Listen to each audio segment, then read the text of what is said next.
मैंने प्रत्येक बार प्रयास किया पिताजी, तपस्या भी की, किंतु अगली बार फिर से मैं आपकी बात समझने में विफल हुआ। इसका क्या कारण है पिताजी? जिस मन पर शब्दों का आक्रमण हो, मन तो निरंतर ही खोज में खोया रहता है। कभी शास्त्रों में, कभी पर्वतों पर, कभी समुद्र के किनारे, तो कभी तीर्थ स्थलों पर, कभी मंदिरों में, कभी वन में, किंतु जो वो खोज रहा होता है वो कभी मिलता नहीं, क्योंकि मन तो अभी भी स्थिर नहीं। वो व्यक्ति जहां भी रहे पुत्र, जहां भी जाए और जहां भी खोजे। तुमने भी सदैव शब्दों पर ध्यान दिया है कार्तिक, भले ही वो मेरे शब्द हो या किसी और की।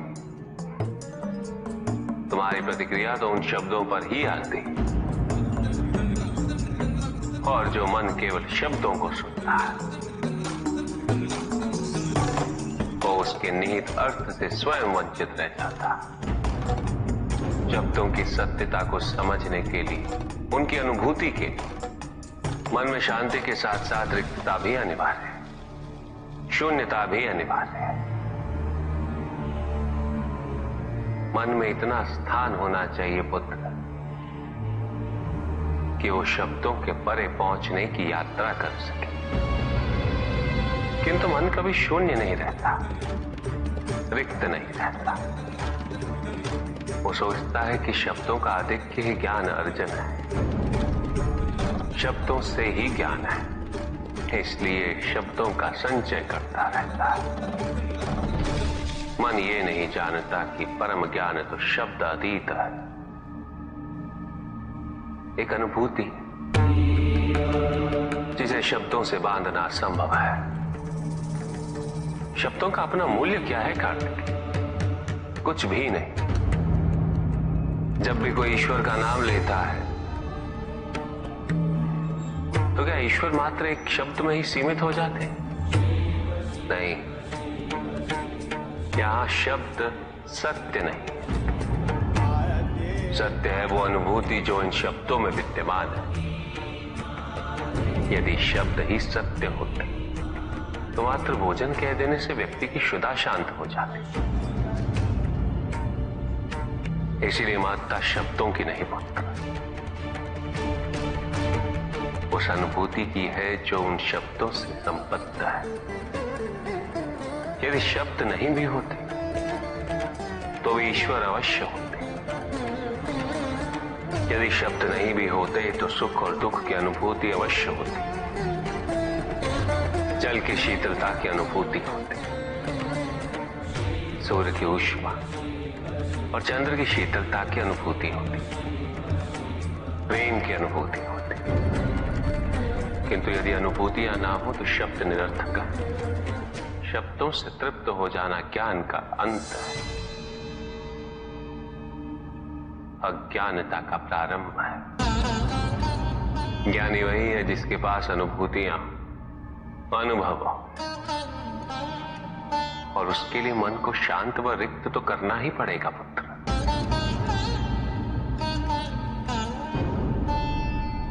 युद्ध किसी व्यक्ति से नहीं गणेश, मानसिकता से होता।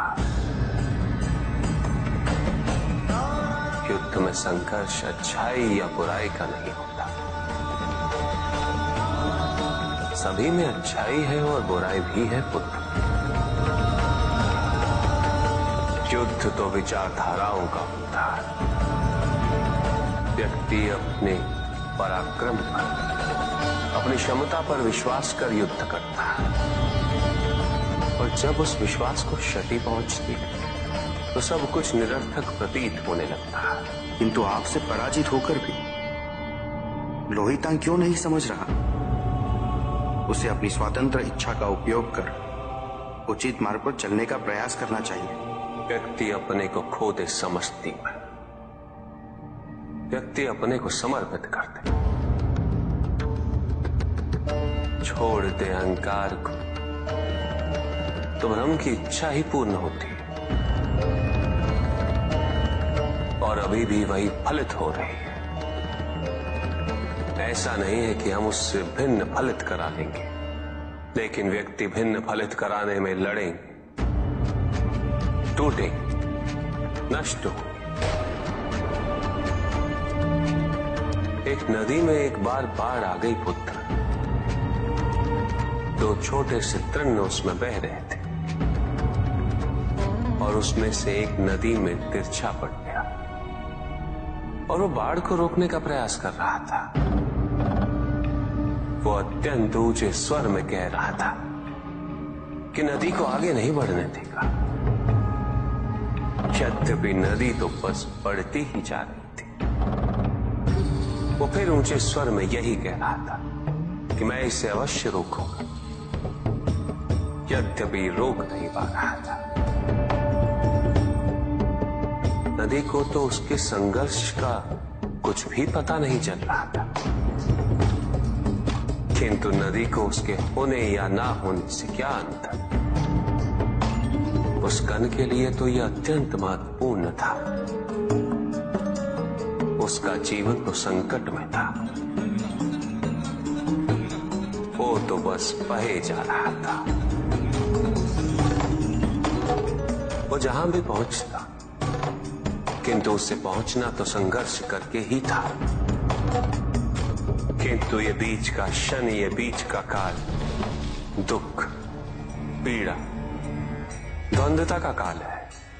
वहीं दूसरी ओर जो दूसरा तृण था, उसने अपने को समर्पित कर दिया।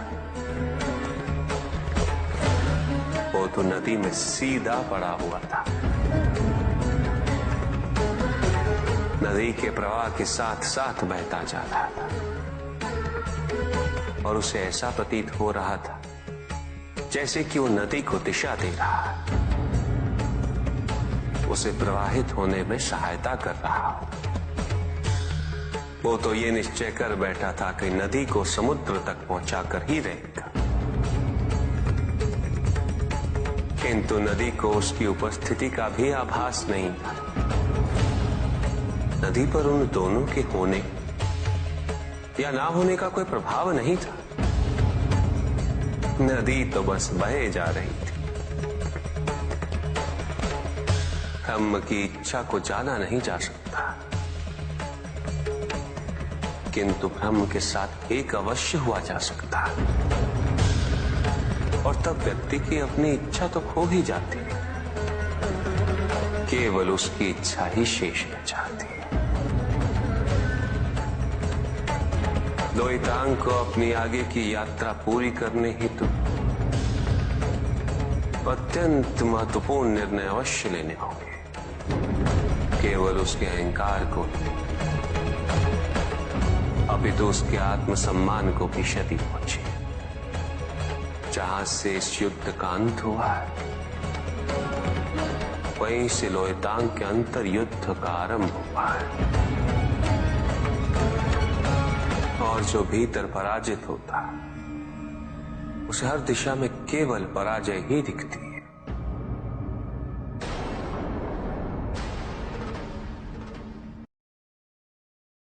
एक प्रश्न पूछ सकता हूं? अवश्य ऋषि कश्यप। जहां प्रश्न नहीं वहां जिज्ञासा नहीं, और जहां जिज्ञासा नहीं होती वहां ज्ञान की वृद्धि नहीं हो सकती। निसंकोच होकर पूछिए। प्रभु, आप तो कालोपरी हैं, सर्वज्ञ हैं, त्रिकालदर्शी हैं। चारों ओर ये जो अज्ञान का अंधकार फैल रहा है, उसमें ज्ञान का मूल अर्थ कहीं ना कहीं खोता जा रहा। मेरा आपसे विनम्र निवेदन है प्रभु, किसी अन्य विषय पर चर्चा आरंभ करने से पूर्व हमारे और इस समस्त संसार के कल्याण और मार्गदर्शन हेतु आप ज्ञान की मूल परिभाषा से एक बार हमें पुनः अवगत करवाएं। ज्ञान और अज्ञान की परिभाषा को स्पष्ट रूप से समझने के लिए ज्ञान और अज्ञान की विशेषताओं का स्मरण करना आवश्यक है।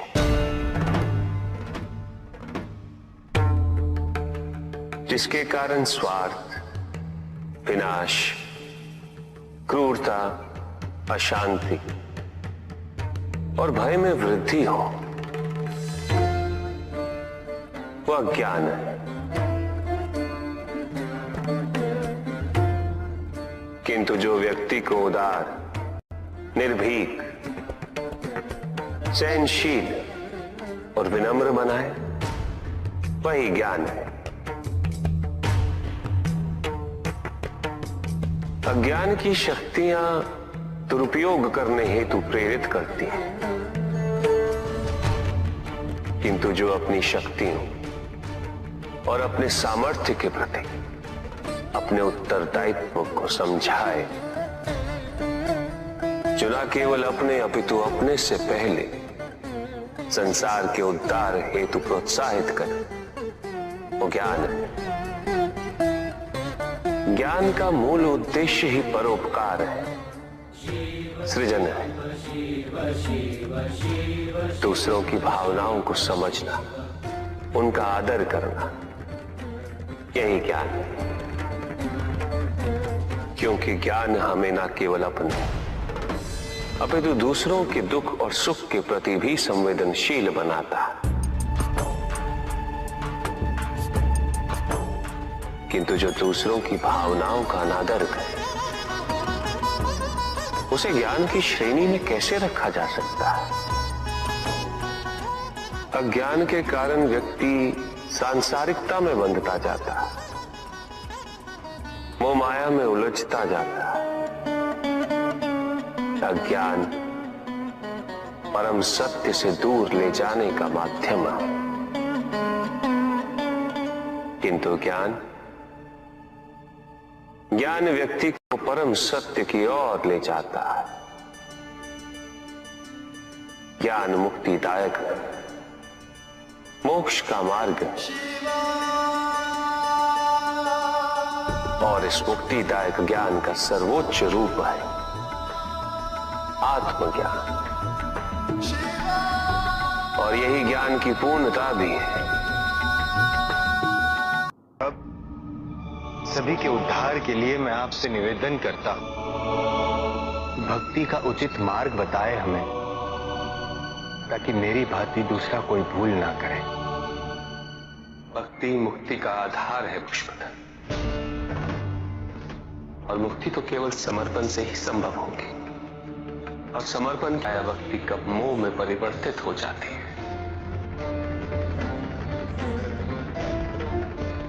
और ऐसे में पथ भ्रमित होना अनिवार्य है।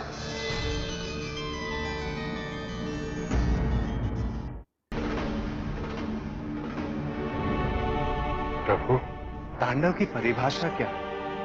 क्या है तांडव? उसे आरंभ करने से पूर्व मन में कैसे भाव होने चाहिए? तांडव नृत्य जगत की 5 क्रियाओं का संकलन है। सृष्टि, स्थिति, प्रलय, तिरोभाव और अनुग्रह, अग्नि, जल, वायु, पृथ्वी और आकाश। मेरे नृत्याकार शरीर के 5 मुख, इन्हीं 5 भूतों से ब्रह्मांड का निर्माण होता।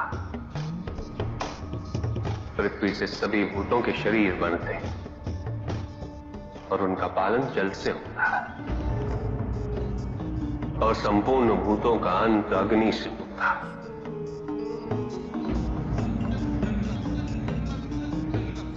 वायु तथा आकाश में तिरोभाव और अनुग्रह की शक्ति। इस प्रकार मेरे ये 5 महा